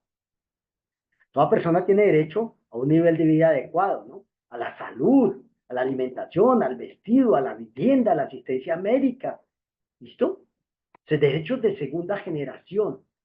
La mujer, cuando está en la parte del embarazo, problema de embarazo, entonces sencillamente es deber del Estado proteger esos derechos fundamentales a la madre gestante. 32 semanas, ¿de qué? 32 semanas, ¿de qué? Licencia de maternidad, ¿no? La licencia de maternidad, ¿vale? Tengan cuidado, alguien me está colocando por allá en el chat, Vianney otra vez, pero se toma el mínimo y se lo pone como si fuera el máximo. No, no te entiendo la aseveración de que se toma el mínimo y se lo pone como si fuera el máximo. Lo que pasa es que se dice así, ¿no? Salario mínimo mensual legal vital, vigente. ¿Listo? Un salario mínimo. Ese es lo que debería ser. Ah, sí, no, por eso le digo, salario mínimo, lo mínimo que tú debes de ganar. Ojalá Dios quiera que ganes más para que te haga, no salario mínimo vital, sino un salario decente. ¿Listo? Con el mínimo vital que está ahorita es un salario digno. Sí, siempre se pone el salario mínimo, siempre, esa es la base. Toda persona tiene derecho a la maternidad, la mujer debe protegerse, la asistencia a mujeres especiales, la ley María para los hombres, 2 semanas en caso de que ya tenga el niño, ¿no? Toda persona tiene derecho a la educación. Ojo, derecho, la educación es un derecho de segunda generación. Es un derecho que hay que protegerlo. El no darle presupuesto a las universidades públicas es una violación a los derechos fundamentales de segunda generación. que es el derecho a la educación. ¿Listo? La educación primaria y secundaria es obligatoria y gratuita. Creo que aquí la ONU y muchos países se quedaron cortos. Debería decir, la educación primaria, secundaria y universitaria es obligatoria y gratuita. Ahorita, por ejemplo, muchos de ustedes tienen gratuidad en la educación, gracias a algunos acuerdos del gobierno. Ojalá eso se mantenga. Porque si no quiere decir que nos están vulnerando derechos fundamentales, el derecho al acceso a la educación. ¿Listo? Ojalá, Juan Felipe, ojalá. Listo, vale, chévere. Ojalá algún día tengan una reforma a la Constitución y diga que la educación primaria, secundaria y universitaria es obligatoria y gratuita. ¿Vale? Porque si no viene un gobierno, ¿y qué hace? No, la universitaria tiene que pagar. Y volvemos otra vez a las luchas sociales y volvemos a solicitarle al Estado de que nos dé presupuesto y que nos dé gratuidad en la educación. ¿Listo? Ojo con eso. Van con los derechos de segunda. Vamos con los de tercera. Los de tercera ya son los derechos de los pueblos. Los derechos de los pueblos son los derechos ya en conjunto. Se llaman derechos, todo lo que tiene que ver con los derechos de la solidaridad de los pueblos. Ojo con eso. Derechos de solidaridad. Mire lo que pasó ahorita con el terremoto. Todos tenemos la obligación de ser solidarios. La obligación, no, de ser solidarios. Y prestar solidaridad. ¿Vale? No, que tenemos ojo, mientras no se van a robar la plata, ¿no? Es mi obligación aportar, claro. Mientras no se roben la plata. Se roban la plata, sí, penal. ¿Listo? ¿Listo? Los derechos de tercera generación son conocidos como los derechos de solidaridad de los pueblos, que contemplan de carácter supranacional, son muy grandes. Y uno de ellos es el derecho a ¿qué? A la paz y el derecho al medio ambiente. Son los dos, digamos, más importantes que hay ahí. La paz es un derecho de tercera generación. Es un derecho. Y es deber del Estado garantizar la paz en los territorios, la coexistencia pacífica. Miremos algunos. Por ahí hay otro chat. ¿Qué quiere decir el concepto de supranacional? Está por encima de todo, ¿no? El supranacional es que los derechos supranacionales, la paz está por encima de todos. O sea, si no hay paz, sería una violencia. O sea, son derechos de carácter muy nacional, está por encima de todo. Incluso la paz debería ser un concepto mucho más global. Se vea que estamos viendo países en conflictos armados de guerra, en donde si la ONU dice que la paz debe ser global, no sé por qué se acepta eso, pero como tenemos países que están interesados en las riquezas de otros, entonces se arman las guerras y los conflictos por petróleo, por agua, por no sé qué. Entonces sí, la paz en Colombia es un derecho de carácter supranacional, está por encima de todos los demás. Imagínense tener un territorio con un ambiente totalmente deteriorado. O sea, se acaba el territorio, se acabamos todo. ¿Vimos? Pues hay que protegerlos, esos dos son supranacionales. Tienen un nivel de jerarquía muy alto. Ojo con eso, la respuesta es, tienen un nivel de jerarquía muy alto, la paz y el medio ambiente. ¿Listo? Porque es que, imagínense que con un ambiente no sano, podemos vulnerar la vida. ¿Listo? Cuando no hay paz, vulneramos también la vida de las personas. Va a haber desplazamientos, no va a haber trabajo, la economía se va al traste, en fin, ¿vale? Entonces es por eso. Entonces, ¿cuáles derechos están de tercera generación? El derecho a la autodeterminación de los pueblos. Los pueblos, cuando se habla de autodeterminación, es que ningún país extranjero puede meterse en las decisiones de otro. Estados Unidos no puede meterse en las decisiones políticas de Colombia, porque es violar la autodeterminación. Eso se habla mucho también en la persona. Yo me autodetermino, yo sé cómo me visto, cómo hablo, cómo me expreso. Me autodetermino. Nadie tiene por qué meterse en mi decisión. Así sucede con los pueblos. Déjenlos que ellos decidan. Nadie se puede entrometer, eso se llama violación de derechos fundamentales. ¿Qué quiere decir con el concepto? Alguien decía. Y sin embargo, secuestro, sí, en ese hay dos partes importantes ahí. Se violó la autodeterminación, un derecho fundamental de los pueblos que es la autodeterminación. se violó la soberanía. En Venezuela se violó la soberanía. Independientemente si el man era lo que fuera o no, nadie tiene por qué llevárselo o no. Nadie. No tienen por qué meterse en nada o no. Se violó la soberanía. Se violó la autodeterminación del pueblo porque se montó a alguien allá. ¿Listo? Ojo ahí. En otros países se han montado gobernantes. En Irak se han montado gobernantes. Eso es lo que querían hacer con Irán. Y eso es lo que querían hacer con con otros países en donde se monta un gobernante. Venezuela se iban a poner a Guaidó, ¿no? Entonces, se viola el derecho a la autodeterminación de los pueblos. La determinación a la independencia económica y política. Todo el mundo tiene derecho a su independencia, sus pueblos tienen derecho a la independencia económica y política, a fijar su dólar, fijar su peso colombiano, su peso uruguayo, lo que sea o no. Y nadie tiene por qué meterse en esa parte económica. Por eso se viola, en este caso del estrecho de Hormuz, en donde se hacen esos bloqueos económicos, se está violando la independencia económica de un país. ¿Por qué? Que no se le permite que ingresen mercancías, drogas y todo, y quiebran. El bloqueo económico es grave. Y eso es violar una independencia económica de un país. ¿Listo? Derecho a la identidad nacional y cultural, derecho a la paz. Eso es un derecho. Derecho a la coexistencia pacífica, no estar agarrados unos con otros. Es un derecho entre los pueblos, de vivir los territorios. Entonces aquí tenemos varios grupos delictivos en conflicto, agarrados unos con otros, ¿no? Derecho a cooperación, derecho a la justicia internacional, derechos al avance de la ciencia y derechos al medio ambiente. ¿Listo? Derecho al patrimonio común de la humanidad. Cuidado con esto porque hay muchas preguntas que es de tercera generación. Sobre todo cuando se hacen grafitis por ejemplo, en ciertas zonas donde están protegidas porque son patrimonio inmaterial de la humanidad, en Cartagena. Entonces, alguien invocó a través de un mecanismo de participación ciudadana un derecho para proteger esa violación a esos derechos fundamentales que tiene Cartagena en sus murallas, porque la UNESCO lo protegió, ¿no? Y llegó alguien a pintar grafitis allá. No, eso se debe proteger, se está violando un derecho fundamental. Mire, les voy a poner un caso que también puede salir una pregunta ahí de ese tipo. En Cartagena la curaduría permitió construir un edificio al frente del castillo de San Felipe. Entonces, cuando uno entraba a la ciudad, Cartagena, lo primero que veía era ese edificio, un edificio como de 32 pisos. Entonces, ¿qué pasó? Tapó la vista a las murallas, al sector amurallado. Y llegó el pueblo, los ciudadanos de Cartagena, interpusieron un recurso para que estaban violando un derecho de los pueblos de protección al patrimonio común de la humanidad que eran las murallas.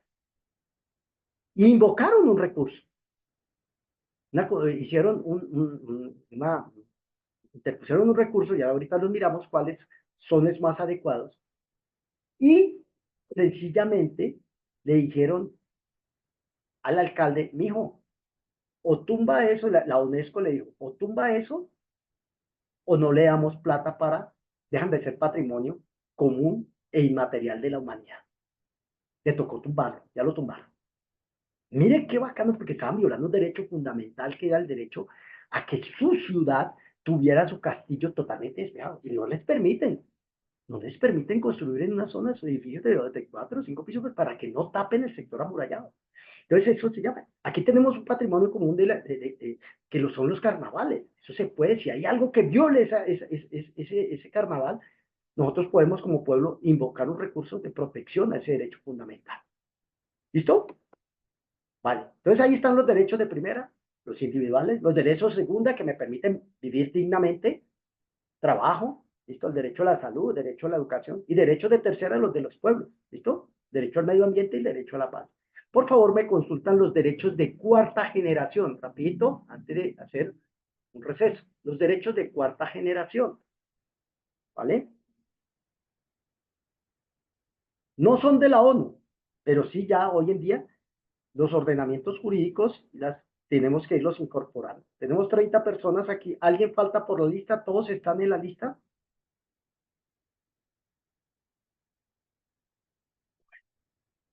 Derechos de cuarta generación. Por favor. Listo, Madeline. Activa el micrófono y nos dice derechos de cuarta generación. Tenía problemas con el micro, no sé si se me escuche. Sí, sí te escucho bien. Bueno, sería... ¿Leo con el preámbulo o solamente, a ver? ¿Nada? Ya. Los derechos humanos son disposiciones universales que tiene el propósito, perdóneme, ese no es. Ese es el preámbulo. Los de cuarta. Ajá.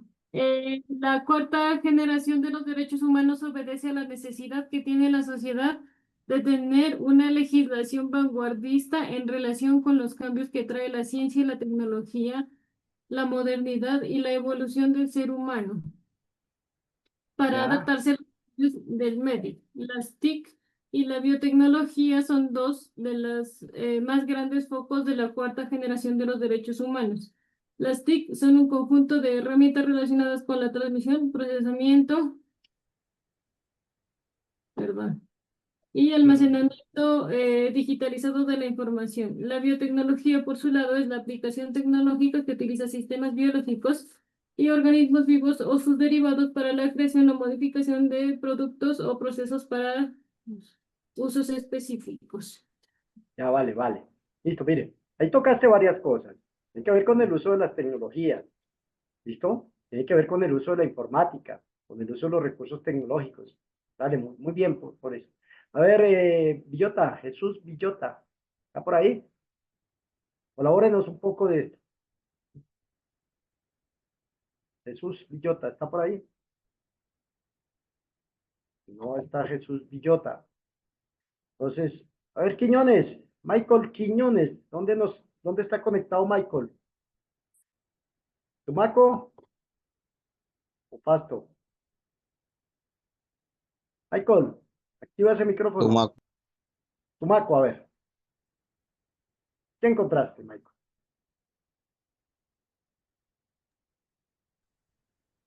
No, no he encontrado como tal porque como estoy en el celular no quiero salir a tener pestañas. Ya, vale, vale. No te preocupes, no te preocupes. Sí, está de pronto accediendo desde el celular. Bien, entonces miremos a ver, Maeli, ¿está bien? Perdón. Bueno, estaba mirando que la IA ya me sacó como los aspectos principales y dice que es el acceso libre a la tecnología y a las redes, la protección de datos personales y la privacidad digital, derecho al uso de Internet y conectividad, seguridad digital y control de la propia información, el habeas data, y cuidado de la identidad genética y neurotecnología, whatever that Ya. means. Bien, mire, tiene que ver con varias cosas. Primero, y lo tocas muy bueno, gracias, Maeli. Primero, el acceso a la información, los datos. Los derechos de cuarta generación salen como una forma de proteger a las personas sobre el uso de la información. Entonces, es un deber de los estados proteger el acceso a esa información. Entonces, por eso nace la ley 1581, que es la ley, el habeas data 2, ¿no? El habeas data 1, que es la parte de información financiera. La ley de delitos informáticos, la ley 1273, que tipifica algunos delitos como el acceso abusivo al sistema informático, ¿no?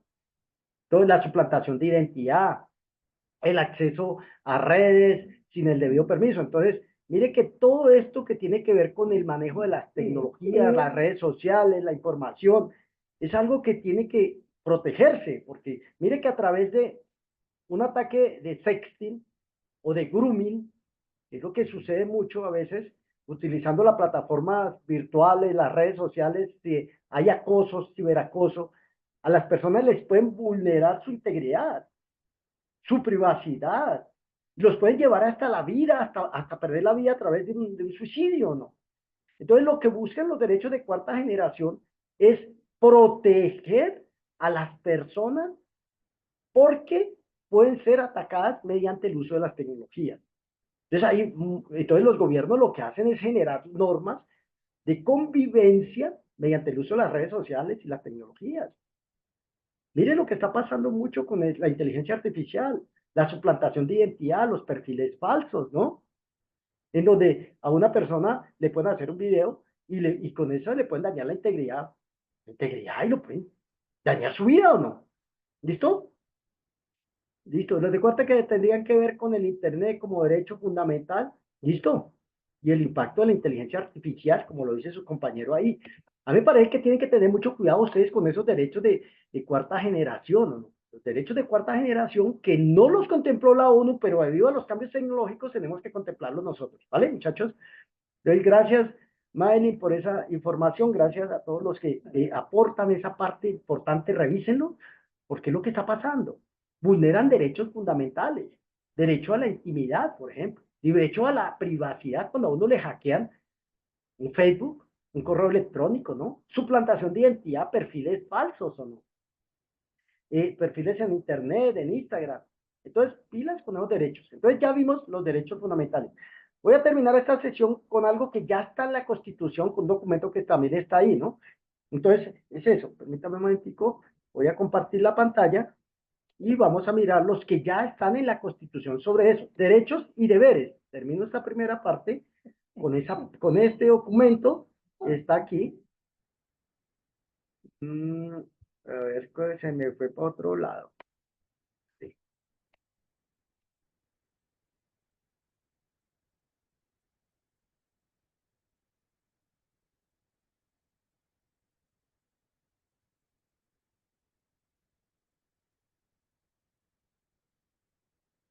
Un momentico.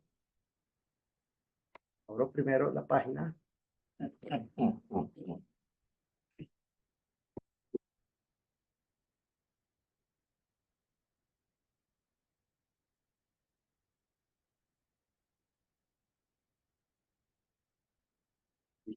lo tengo.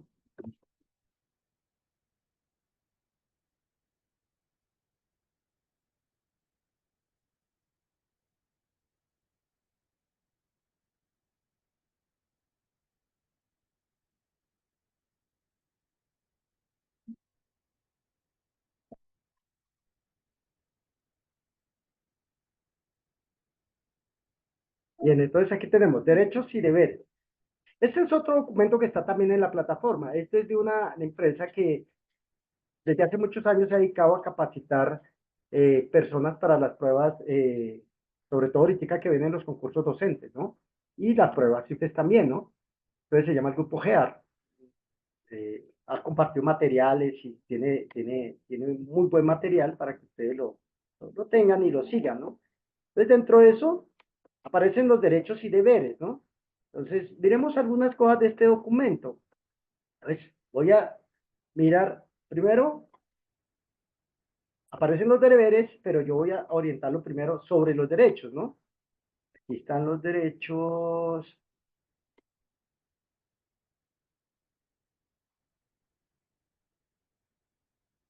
Listo.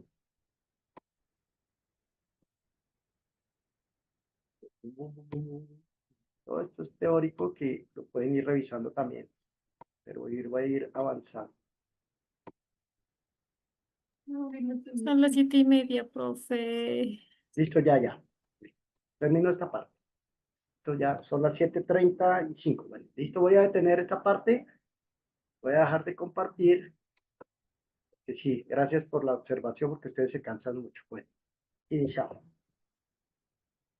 Bien, entonces estamos abordando el tema de derechos y deberes de los ciudadanos consagrados en la Carta Magna de las Naciones Unidas, ¿no? Y esta es la que ya aparece en la Constitución Política de Colombia. Aparecen en el título 2, derechos y garantías, en el capítulo 1, los derechos fundamentales. Entonces el primero, el que veía la Carta de la ONU, la vida es inviolable y es un derecho.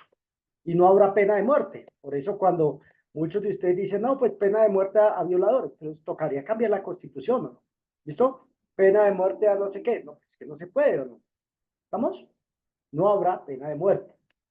Nadie será sometido a desaparición forzada, ni a tortura, ni a tratos crueles, inhumanos o grandes. Eso está también, ¿no? Todas las personas nacen libres, esto ya lo vimos allá, y lo mismo, ¿no? ¿Listo?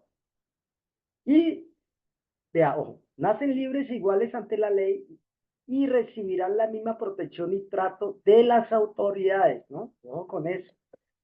El Estado, es deber del Estado garantizar esas libertades. Toda persona tiene derecho al reconocimiento de su personalidad jurídica, lo que decía. ¿Listo? Ojo, su personalidad jurídica.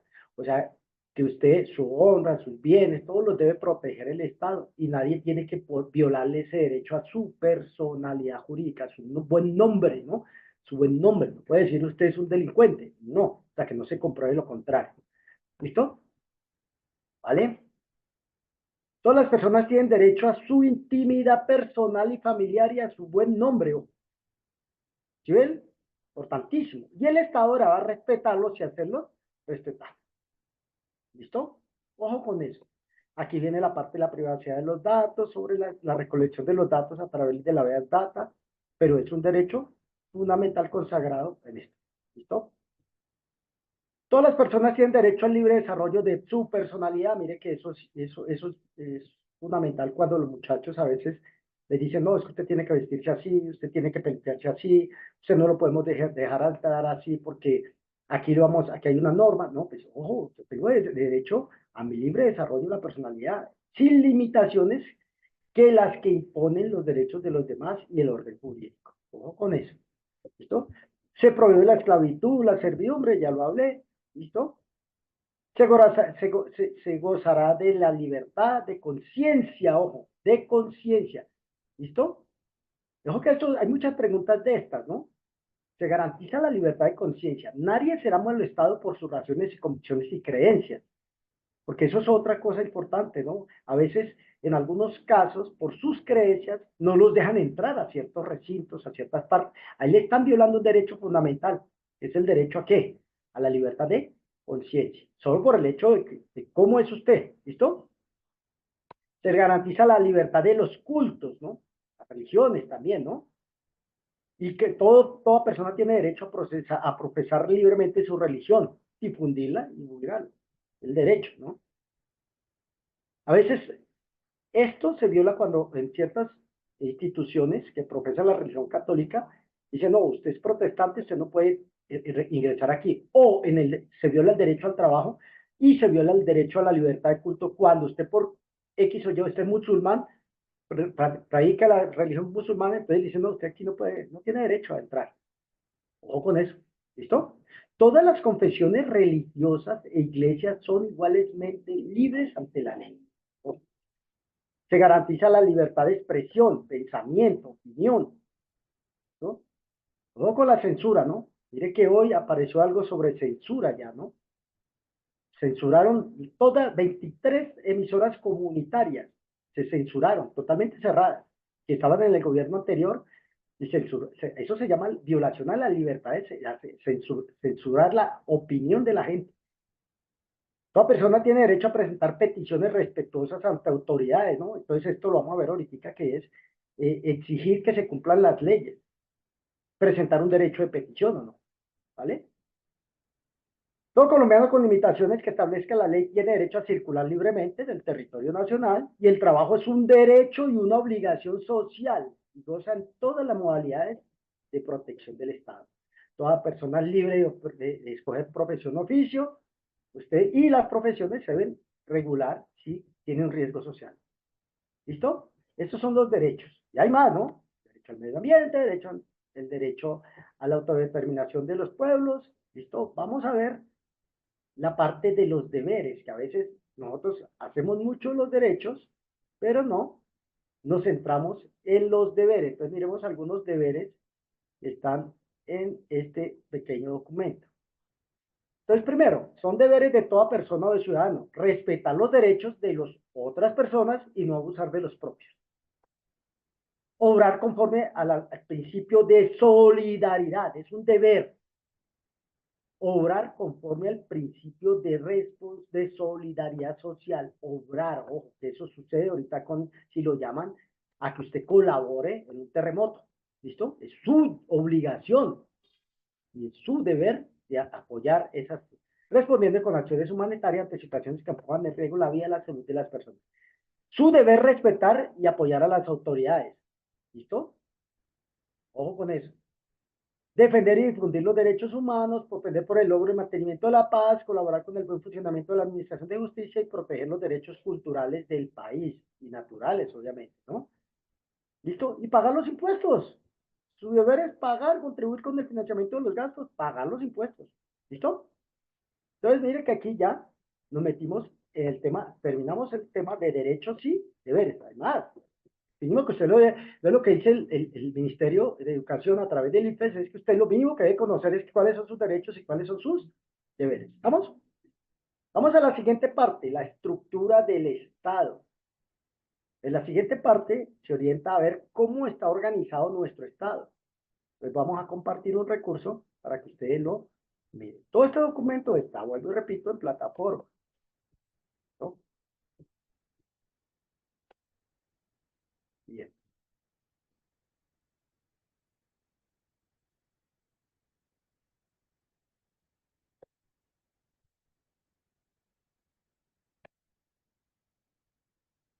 Ese documento está aquí, ¿no?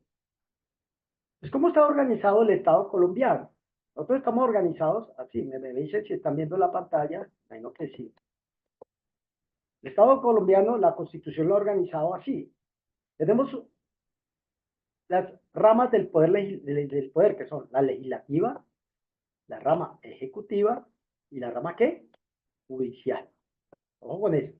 Rama ejecutiva, legislativa y la rama judicial. Tenemos unos órganos de control. Ahorita miramos qué hace cada uno, ¿no? ¿Cuál? La Procuraduría, la Contraloría y la Auditoría General de la República. Y tenemos otras entidades como que se encargan de, por ejemplo, de las elecciones, de los datos de las personas, que es la organización electoral, los que se encargan del proceso electoral, el Consejo Nacional Electoral y la Registraduría Nacional del Estado Civil. Y tenemos algunas organizaciones de orden territorial, que son los departamentos, los distritos y los municipios.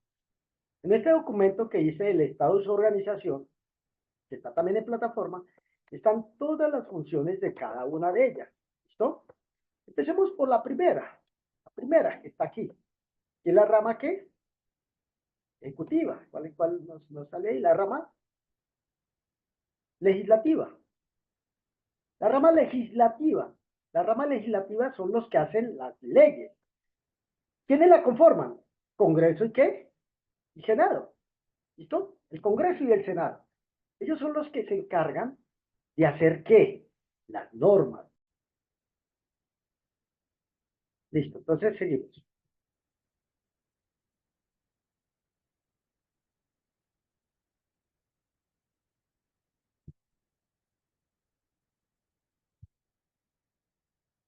Bien, entonces estamos con la rama legislativa.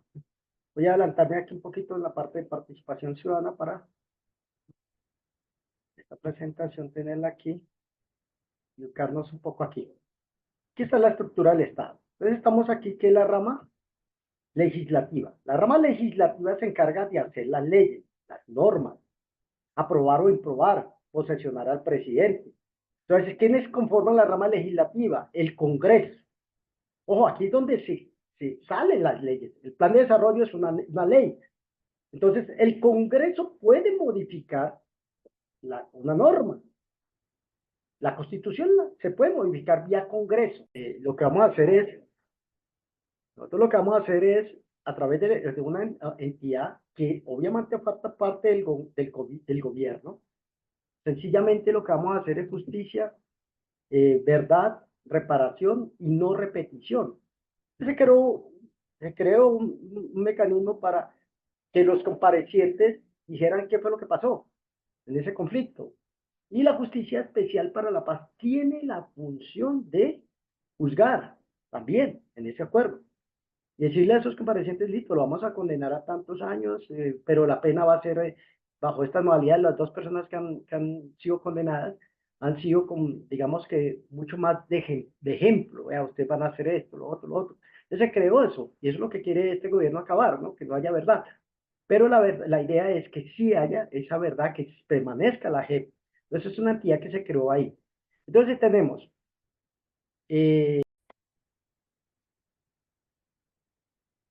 compartir la pantalla.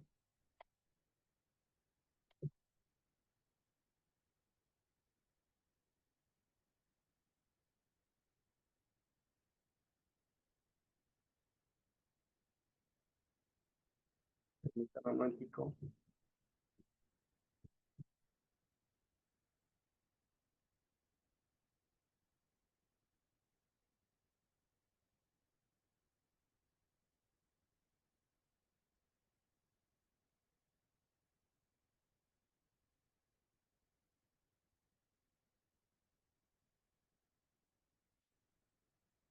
Vamos con la última parte. La última parte del módulo está orientada a lo que tiene que ver con esto de la participación ciudadana. Esta presentación está también en la plataforma para que ustedes la tengan. Encontré un ejemplo de referendo que dice el referendo constitucional del 2003 convocado durante el gobierno de Álvaro Uribe, en el cual se le preguntó a la ciudadanía si aprobaba o rechazaba un conjunto de preguntas enfocadas en reformas fiscales, políticas y de contratación estatal. Ya. ¿Y qué pasó con ese referendo, Nidia? ¿Ganó o no ganó? Porque acuérdate que se propone, ¿no? Pero no necesariamente la propuesta puede salir verdadera o falsa, ¿o no? Puede fructificar, puede que la propuesta no salga adelante. ¿Qué pasó, Nidia? Aquí dice que varias de las preguntas no alcanzaron el umbral mínimo de aprobación requerido. Mire, no fue, o sea, muchas de las preguntas no alcanzaron los votos suficientes, entonces sencillamente por ese lado se va. Las otras las tendrán